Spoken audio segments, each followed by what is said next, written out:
वाहिगुरु जी का खालसा वाहिगुरु जी की फतेह। अज थोड़े दर्शन करके इतनी खुशी हुई है कि मैं लफ्ज़ों में बयान नहीं कर सकता। मेरे दिल में थोड़ा इन्ना सत्कार है कि पहला जदों मैं प्रोग्राम आप बनाता सा उदों हमेशा मैं कहता सा कि जिहड़ा आरंभ करना आपां वो मिड्डे पिंड तो करना। ते पहला सब तो जदों इस इलाके चौंदे सा थोड़ी आदमी भरी थी, लेकिन अज तो इन्होंने मनाया परविंदर ने। चलो फिर भी बड़ी खुशी है कि थोड़े दर्शन हुए। देखो मैं थोड़ा बड़ा ऋणी हाँ, धन्नवादी हाँ कि जिंदगी विच बहुत थोड़ा सहयोग मिले। तुसीं सिर ते हथ रखिया कि थोड़े बलबूते ते मैं देश दी सरकार नाल वड्डियां लड़ाइयां भी लड़ियां और उन्हां लड़ाइयां च आपां कामयाब भी होए। वोटां दी लड़ाई नहीं, लंबे मोर्चे लगे, जेलां जाना पिया, उदों भी कदे तुसीं इनकार नहीं कीता। तुसीं तो बहुत कुछ किया देश वास्ते, देश की आजादी वास्ते। जे कोई उजड़े, उजड़ा लफ्ज बड़ा औखा है। अपना घर बार छड्डना, अपना पिंड छड्डना बहुत औखा है। लेकिन तुसीं जदों पार्टीशन हुई अपने पिंड छड्डे, अपने घर छड्डे, जायदादां छड्डियां ते बड़ी मुश्किल नाल इत्थे पहुंचे। ते फिर भी तुसीं मन ते कोई बोझ नहीं पाया कि चलो असीं तां देश आजाद हो गया, असीं तां चलो उजड़ गए। लेकिन भरावो पंजाब के लोगों की क्योंकि अद्धा पंजाब उजड़िया, कदर नहीं पाई। कदर तक की पाउणी सी, पहले दिन तो ही इन्होंने बुनियाद रख ली कि इन्हां लोगों को दबा के रखना है।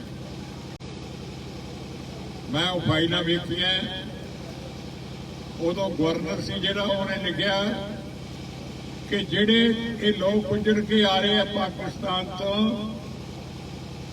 इन्हां नूं फिर वसाउण वास्ते एक चीज ध्यान च रखनी चाहिए है, ये सारे जराइम पेश हैं। किड्डी वड्डी भैड़ी गल आखी, देश भगतां नूं जराइम पेश आखना। फिर कुछ बाद देर बाद मास्टर तारा सिंह जी जिहड़े अपने प्रधान सन, वो दिल्ली गए कि सानू जिहड़े कुछ तुसीं वादे करके सन वो तुसीं पूरे करो देश की आजादी तो पहला। ते रस्ते उन्होंने फड़ के काले कानून में सारे हिंदुस्तान में जे पहला कोई इंसान या पहला पार्टी का जिम्मेवार सदन जेल च दिता है काले कानून तो मास्टर सिंह। इत्थे ही नहीं, देखो इहदा इन्ना साडे ते पता नहीं क्यों पहला भी साडे नाल बड़े जुल्म होए हैं। हिंदुस्तान की कोई सरकार जो हिंदुस्तान से विदेशियों का रूप सी, भावें मुगलों का सी, भावें अंग्रेजों का सी, बड़े उन्होंने जुल्म किए। मेरा ख्याल है कई जुल्मों का थोनों भी नहीं पता होना, किसी को पता वड्डा घालूगरा की सी, मेरा ख्याल किसी नहीं। देखो थोड़े वर्गा पिंड होवे, ਆਪਾਂ ਜਿਹੜੇ ਸਾਡੇ ਤੇ ਜ਼ੁਲਮ ਹੋਇਆ ਹੈ ਉਹ ਵੀ ਭੁੱਲ ਜਾਗੇ। ਹੁਣ ਵੀ ਹਰਮੰਦਰ ਸਾਹਿਬ ਵਾਲਾ ਵੀ ਕਈ ਭੁੱਲ ਗਏ, 84 ਦੇ ਕਤਲਾਮ ਵੀ ਭੁੱਲ ਗਏ। ਦੇਖੋ ਜਿਹੜਾ ਮੈਂ ਵੱਡਾ ਘੱਲੂਘਾਰਾ ਹੈ ਉਹਦੇ ਵਿੱਚ 35,000 ਸਿੱਖ ਸਿੰਘਣੀਆਂ ਤੇ ਬੱਚੇ ਬਜ਼ੁਰਗ ਇਹ ਮੁਗਲਾਂ ਨੇ ਘੇਰ ਕੇ ਮਾਰੇ ਸਨ।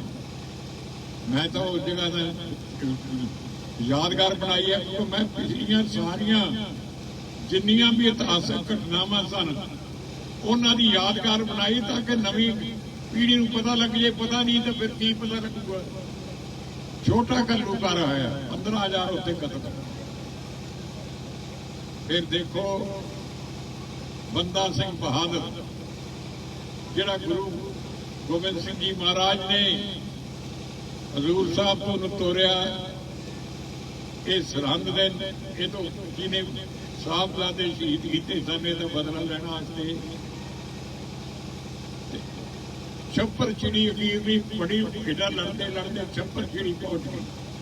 ਬੰਦਾ ਸਿੰਘ ਬਹਾਦਰ ਤੇ ਉਹਦੇ ਨਾਲ ਸਾਰੇ ਸਾਥੀ ਆਮਣੇ ਸਾਹਮਣੇ ਲੜਾਈ ਹੋਈ ਔਰ ਇੱਥੇ ਨਵਾਬ ਨੂੰ ਮਾਰਿਆ ਹੋਇਆ।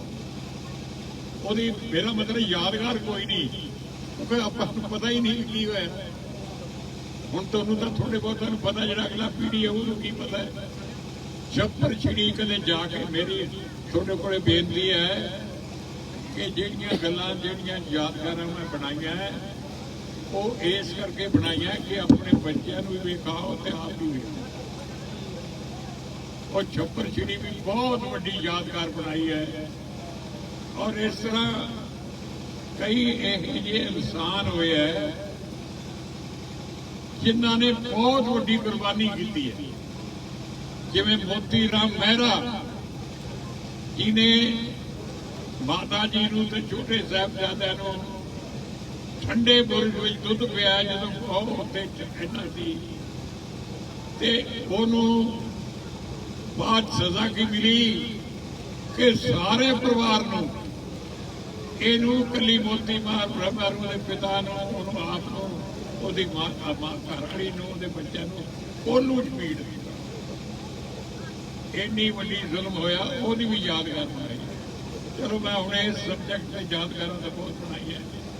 ਭਗਵਾਨ ਵਾਲਮੀਕ ਜੀ ਦੀ ਅੰਮ੍ਰਿਤਸਰ, ਗੁਰੂ ਰਵਿਦਾਸ ਜੀ ਦੀ ਕਿਸੇ ਕੋ ਧਰਮ ਦਾ ਨਹੀਂ ਔਰ ਆਪਣੀ ਸਰਕਾਰ ਵੇਲੇ ਇਹ ਕੀਤਾ ਸੀ ਕਿ ਕਿਸੇ ਨੇ ਆਪਣੇ ਧਰਮ ਸਥਾਨ ਜਿਹੜੇ ਵੱਡੇ ਹੈ ਉਹਦੇ ਦਰਸ਼ਨਾਂ ਲਈ ਜਾਣਾ ਹੈ ਤਾਂ ਕਿਸੇ ਨੂੰ ਆਪਣੀ ਜੇਬ ਚੋਂ ਪੈਸਾ ਨਹੀਂ ਕਰਨਾ ਚਾਹੀਦਾ। ਕਿਸੇ ਨੇ ਹਜ਼ੂਰ ਸਾਹਿਬ ਜਾਣਾ ਹੈ, ਕਿਸੇ ਨੇ ਅਜਮੇਰ ਸ਼੍ਰੀ ਮੁਸਲਮਾਨ ਨੇ ਜਾਣਾ ਹੈ, ਕਿਸੇ ਨੇ ਬਨਾਰਸ ਵਾਰਾਣਸੀ ਹਿੰਦੂ ਭਰਾ ਜਾਂਦੇ ਉੱਥੇ ਜਾਣਾ ਹੈ, ਜਾਂ ਹੋਰ ਕੋਈ ਸਭ ਫਰੀ, ਕੋਈ ਕਿਰਾਇਆ ਨਹੀਂ, ਕੋਈ ਰੋਟੀ ਦਾ ਖਰਚ ਨਹੀਂ, ਕੋਈ ਸਭ ਚੀਜ਼। ਇਹ ਕੋਈ ਸੋਚ ਸਕਦਾ ਹੈ ਜਿਹਦੇ ਸਾਰੇ ਧਰਮਾਂ ਦਾ ਪਿਆਰ ਹੋਵੇ ਤੇ ਆਪਣੇ ਇਤਿਹਾਸ ਨਾਲ, ਆਪਣੇ ਵਿਰਸੇ ਨਾਲ ਵੀ ਪਿਆਰ ਹੋਵੇ। ਇਸ ਕਰਕੇ ਬਰਾਬਰ ਹੀ ਨਹੀਂ, ਜਿੰਨੇ ਡਿਵੈਲਪਮੈਂਟ ਦੇ ਕੰਮ ਹੋਏ ਆ, ਮੈਨੂੰ ਕਿਸੇ ਨੇ ਨਹੀਂ ਆਖਿਆ ਕਿ ਸਾਡੇ ਵਾਸਤੇ ਆ ਕਰੋ। ਇਹ ਮੈਨੂੰ ਹਰ ਕਿੱਤਾ ਕਰਨ ਵਾਲੇ, ਹਰ ਭਾਈਚਾਰੇ ਦੇ ਹਰ ਤਕਲੀਫ ਦਾ ਮੈਨੂੰ ਪਤਾ। ਪਰ ਕਰੋ ਕਿਸਾਨੀ ਹੈ, ਇਹਦੇ ਤੇ ਬੋਝ ਬਹੁਤ ਹੈ। ਮੇਰੇ ਵੇਲੇ ਵਿੱਚ ਸੀ, ਮੈਂ ਸਮਝਿਆ ਵੀ ਪਹਿਲਾਂ ਤਾਂ ਸਰਕਾਰੀ ਜਿਹੜਾ ਕੰਮ ਕਾਰਜ ਹੈ ਉਹਦਾ ਜਿਹੜਾ ਬੋਝ ਹੈ ਉਠਾਈਏ। ਹਿੰਦੁਸਤਾਨ ਪਹਿਲੀ ਸਰਕਾਰ ਹੈ ਜਿਹਨੇ ਟਿਊਬਵੈੱਲਾਂ ਦਾ ਖਰਚਾ ਬੰਦ ਕੀਤਾ, ਫਿਰ ਨਹਿਰੀ ਪਾਣੀ ਦਾ ਕਰਜ਼ਾ ਬੰਦ ਕੀਤਾ। ਕਰਜ਼ਾ ਨਹੀਂ ਜਿਹੜਾ ਪੈਸੇ ਦਿੰਦੇ ਸੀ ਮਾਲ ਦਾ। ਔਰ ਹੁਣ ਐਵੇਂ ਕਹੀ ਜਾਂਦੇ ਜੀ ਆਪ 2000 ਦੇ ਦਿਓ।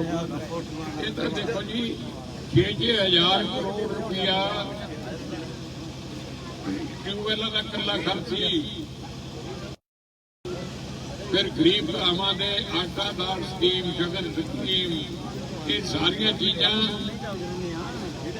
ਆਪ ਕੀਤੀਆਂ। ਦੇਖੋ ਕਿਉਂਕਿ ਮੈਂ ਤਾਂ ਇਹ ਨਹੀਂ ਸਮਝਾਉਣਾ ਅਗਲੇ ਦੇ ਜੋ ਕਹਾਂਗੇ ਉਹ ਕਰਾਂਗੇ। ਮੈਂ ਤਾਂ ਜੀ ਕਹਿਣ ਦੀ ਲੋੜ ਹੀ ਨਹੀਂ। ਜਿਹੜਾ ਮੁੱਖ ਮੰਤਰੀ ਹੁੰਦਾ ਹੈ ਉਹਨੂੰ ਆਪਣੀ ਹਰ ਇੱਕ ਚੀਜ਼ ਦੀ ਲੋੜ ਪਤਾ ਹੋਣੀ ਚਾਹੀਦੀ ਹੈ ਕਿ ਪਿੰਡ ਦੀ ਲੋੜ ਪਤਾ ਹੋਣੀ ਚਾਹੀਦੀ ਹੈ।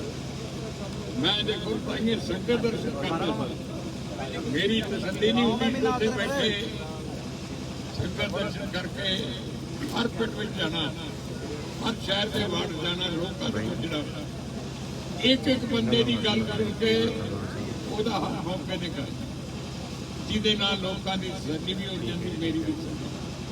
ਅੱਜ ਕੱਲ੍ਹ ਤਾਂ ਕੋਈ ਮੁੱਖ ਮੰਤਰੀ ਕੀ ਮੰਤਰੀ ਕੀ ਕਰਦਾ, ਉਹਦੇ ਬੈਠੇ ਰਹਿੰਦੇ ਮੌਜ ਨਾਲ SSP ਲਾਉਂਦੇ, ਉਹਦੇ ਚ ਰਿਸ਼ਵਤ। ਇਹ ਆਪ ਹੀ ਆਦੇ ਇਹ, ਮੈਂ ਨਹੀਂ ਆਦਾ, ਆਪ ਹੀ ਪਜੀਰ ਦੂਜੇ ਤੇ ਲਾਂਤ ਲਾਉਂਦੇ ਆ, ਆਹ ਖਾ ਕੇ ਆਹ ਖਾ ਕੇ। ਚਲੋ ਜੋ ਕਰੂਗਾ ਭੁਗਤੂਗਾ, ਆਪਾਂ ਨੂੰ ਉਸ ਨਾਲ ਆਪਾਂ ਕੀ ਕਰਨਾ ਹੈ। ਹੁਣ ਜਿੱਥੇ ਇਹ ਗੱਲਾਂ ਕਰਦੇ ਆ ਬਦਲਾਖੋਰੀ ਵੀ ਸ਼ੁਰੂ ਕਰਤੀ। ਇਹ ਸਮਝਦੇ ਕਿ ਅਕਾਲੀ ਦਲ ਹੀ ਹੈ ਕਿ ਜਿਹੜਾ ਲੜਦਾ ਹੈ, ਭਾਵੇਂ ਵੱਡੀ ਤੋਂ ਵੱਡੀ ਸ਼ਕਤੀ ਹੋਵੇ। ਐਮਰਜੈਂਸੀ ਦੀ ਲੜਾਈ ਵਿੱਚ ਇਕੱਲੇ ਤੁਸੀਂ ਲੜੇ ਹੋ, ਤੁਹਾਨੂੰ ਫਖਰ ਹੋਣਾ ਚਾਹੀਦਾ। ਹੋਰ ਕੋਈ ਨਹੀਂ ਲੜਿਆ, ਜਿਹੜੀਆਂ ਪਾਰਟੀਆਂ। ਅਸੀਂ ਜਿੱਦਣ ਐਮਰਜੈਂਸੀ ਲੱਗੀ ਉਦੋਂ ਗ੍ਰਿਫਤਾਰੀ ਦਿੱਤੀ, 19 ਮਹੀਨੇ ਜੇਲ੍ਹ ਰਹੇ। ਜਿੱਦਣ ਇਹ ਛੱਡੀ ਥੋੜੀ ਉਦੋਂ ਬਾਹਰ ਆਏ। ਇਸ ਕਰਕੇ ਭਰਾਵੋ, ਹਰ ਪੱਖ ਛੋਟੇ ਤੋਂ ਵੱਡਾ ਹਰ ਚੀਜ਼ ਦੀ ਸ਼੍ਰੋਮਣੀ ਅਕਾਲੀ ਦਲ ਕੋਈ ਥੋੜੀ ਪਾਰਟੀ ਹੈ, ਇੰਨੇ ਦਾਇਰੇ 'ਚ ਇਹਨੇ ਕੰਮ ਕਰਨਾ ਹੈ। ਜੇ ਦੇਸ਼ ਦੀ ਮੁਸੀਬਤ ਹੋਵੇ ਉੱਥੇ ਵੀ ਜਾਣਾ ਹੈ, ਪਰ ਮੇਨ ਜਿਹੜੀ ਕੰਸੈਂਟਰੇਸ਼ਨ ਹੈ ਉਹ ਇੱਥੇ ਪੰਜਾਬ ਦੇ ਹੀ ਹੈ। ਤੁਹਾਡੀ ਇੱਕ ਮਸਲੇ ਦਾ ਬੜਾ ਪਤਾ ਹੈ। ਇੱਕ ਮੈਨੂੰ ਦੱਸਿਆ ਗਿਆ ਸੀ ਕਿ ਆਪਣੇ ਸੈਂਟਰਲ ਗੌਰਮੈਂਟ ਦੀ ਜ਼ਮੀਨ ਹੈ, ਇੱਥੇ ਹੀ ਨਹੀਂ ਰਹਿੰਦਾ। ਹਾਂ, ਮੈਂ ਤਾਂ ਤੁਹਾਨੂੰ ਆਖੂਗਾ ਯਾਰ ਇੰਨਾ ਦਿਨ ਆਪਣੀ ਨਹੀਂ ਕੋਈ ਦੱਸਿਆ ਨਹੀਂ ਕਿ ਇੱਕ ਮਿੰਟ ਦਾ ਵੀ ਕੰਮ ਨਹੀਂ ਹੈ, ਵੀ ਜਾਇਜ਼। ਹੁਣ ਮੈਨੂੰ ਸਾਰੀ ਗੱਲ ਦਾ ਦੱਸਿਆ ਗਿਆ, ਉਹ ਮੈਂ ਅਫਸਰਾਂ ਨਾਲ ਵੀ ਗੱਲ ਕੀਤੀ ਹੈ, ਉਹ ਗੁਰਚਰਨ ਨੂੰ ਵੀ ਕਿਹਾ ਤੂੰ 2-3 ਬੰਦੇ ਇਹਨਾਂ ਪਿੰਡਾਂ ਦੇ ਲੈ ਕੇ, 3 ਪਿੰਡਾਂ ਦਾ ਹੀ ਮਸਲਾ ਹੈ, 3 ਪਿੰਡਾਂ ਦੀ ਇੱਕ ਬੰਦਾ ਲੈ ਲਓ ਤੇ ਉੱਥੇ ਜਾ ਕੇ ਦਾ ਪਤਾ ਕਰੋ ਸਾਰੇ। ਤੇ ਅਫਸਰਾਂ ਨੂੰ ਹਾਂ 3 ਪਿੰਡਾਂ ਦੇ ਬੰਦੇ ਤੇ ਦੇਖੋ ਆਪਾਂ ਦੇਖੋ, ਮੈਂ ਆਪ ਦੀ ਗੱਲ ਨਹੀਂ, ਮੇਰਾ ਰਵੱਈਆ ਹੀ ਇਹ ਹੈ ਕਿ ਨਾ ਤਾਂ ਮੈਨੂੰ ਕੋਈ ਅਫਸਰ ਨਾ ਕਰਦਾ ਨਾ ਕੋਈ। ਇਵਨ ਇਹਨਾਂ ਦੇ ਵਜ਼ੀਰ ਵੀ ਜਿਹੜੇ ਹੈ ਜੇ ਮੈਂ ਕੋਈ ਗੱਲ ਲੱਗਦੇ ਤਾਂ ਮੈਨੂੰ ਉਹ ਵੀ ਨਹੀਂ ਨਾ ਕਰਦੇ, ਭਾਵੇਂ ਬਹੁਤ ਉਲਟ ਨੇ।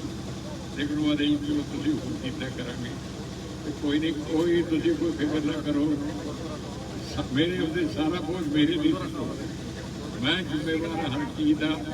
ਕੋਈ ਤੁਹਾਨੂੰ ਗੱਲ ਕਰੂ ਤੇ ਉਹ ਮੈਂ ਉਹ ਜ਼ਿੰਮੇਵਾਰੀ ਨਾਲ ਉਹ ਗੱਲ ਕਰਾਉਂਗਾ। ਦੇਖੋ ਇੱਕ ਬੜਾ ਇੱਥੇ ਚੱਲਦਾ ਕਿਸਾਨੀ ਦਾ ਕਰਜ਼ਾ। ਦੇਖੋ ਕਰਜ਼ਾ ਕੀ ਹੁੰਦਾ ਹੈ, ਹੋਰ ਕਿਸੇ ਮੁਲਕ 'ਚ ਕਰਜ਼ਾ ਨਹੀਂ ਹੁੰਦਾ। ਕਰਜ਼ਾ ਤਾਂ ਹੁੰਦਾ ਕਿ ਤੁਹਾਡਾ ਖਰਚਾ ਜਿਹੜਾ ਜ਼ਿਆਦਾ ਹੈ ਆਮਦਨ ਘੱਟ। ਬਾਹਰਲੇ ਮੁਲਕਾਂ 'ਚ ਕਰਜ਼ਾ ਕਿਸੇ ਦੇ ਨਹੀਂ ਹੁੰਦਾ। ਇਹ ਕਿਹਦੇ ਵਾਸਤੇ ਗੌਰਮੈਂਟ ਕੰਟਰੋਲ ਕਰਦੀ ਹੈ, ਤੁਹਾਡੇ ਭਾਗ ਉਹਨੇ ਮੁਕੱਦਰ ਕਰਦੇ ਆ, ਜਿਹੜੀਆਂ ਚੀਜ਼ਾਂ ਤੁਸੀਂ ਖਰੀਦਣੀਆਂ ਉਹ ਵੀ ਕਰਨੀਆਂ। ਤੇ ਜੇ ਸਹੀ ਸਰਕਾਰ ਦੀ ਸੋਚ ਹੋਵੇ ਕਰਜ਼ਾ ਹੋ ਵੀ ਨਾ ਦੇਵੇ।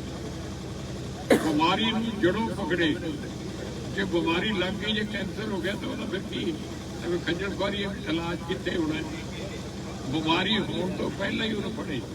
ਕਰਜ਼ਾ ਕਿਉਂ ਹੁੰਦਾ ਹੈ, ਉਹਦਾ ਜੜ ਫੜ ਕੇ ਉਹਦਾ ਇਸ ਕਰਕੇ ਭਰਾਓ ਸਾਰੀਆਂ ਗੱਲਾਂ ਦਾ ਪਤਾ ਹੈ। ਮੈਂ ਤੁਹਾਡਾ ਦਿਲ ਦਾ ਬਹੁਤ ਧੰਨਵਾਦੀ ਹਾਂ, ਬੀਬਾ ਜੀ ਦਾ ਵੀ ਧੰਨਵਾਦੀ ਹਾਂ। ਲਿਖੇ ਇਹਨਾਂ ਨੇ ਦੇਖੋ ਹੁਣ ਐਵੇਂ ਲੋਕ ਮਾਰੀ ਜਾਣਗੇ। ਕਦੇ ਕਿਸੇ ਨੇ ਮਿਨਿਸਟਰੀ ਤੋਂ ਅਸਤੀਫਾ ਦਿੱਤਾ। ਜਦੋਂ ਆਪਣੇ ਹਰਮੰਦਰ ਸਾਹਿਬ ਤੇ ਹਮਲਾ ਕੀਤਾ ਸੀ ਕਾਂਗਰਸ ਨੇ, ਉਦੋਂ ਦੇਸ਼ ਦਾ ਪ੍ਰੈਜ਼ੀਡੈਂਟ ਹੋਮ ਮਿਨਿਸਟਰ ਸਿੰਘ ਉਹਨਾਂ ਨੇ ਅਸਤੀਫਾ ਦਿੱਤਾ। ਇਹਨਾਂ ਨੇ ਅਸਤੀਫਾ ਦਿੱਤਾ ਔਰ ਨਾਲ ਇਹ ਕਾਲੇ ਕਾਨੂੰਨਾਂ ਦੇ ਬਰਖਲਾਫ ਵੋਟ ਜੇ ਪਾਈ ਹੈ, 2 ਵੋਟਾਂ ਬਰਖਲਾਫ ਪਾਈਆਂ। ਇਹਨਾਂ ਸਮਝੀ ਨੇ ਇੱਕ ਬੀਬੀ ਨੇ ਆਪਣੇ ਸੁਖਬੀਰ ਨੇ, ਬਾਕੀ ਕਿਸੇ ਨੇ ਪਾਈ ਨਹੀਂ ਵੋਟ ਖਿਲਾਫ। ਹੁਣ ਐਵੇਂ ਸਾਰੇ ਬਣੇ ਫਿਰਦੇ ਆ। ਚਲੋ ਆਖੀ ਜਾਣ, ਡਿਊਟੀ ਦੇਣੀ ਹੁੰਦੀ ਹੈ, ਡਿਊਟੀ ਦੇਣੀ ਚਾਹੀਦੀ ਹੈ। ਉਹਦਾ ਸਾਰਿਆਂ ਦਾ ਬੜਾ ਧੰਨਵਾਦ। ਵਾਹਿਗੁਰੂ ਜੀ ਕਾ ਖਾਲਸਾ, ਵਾਹਿਗੁਰੂ।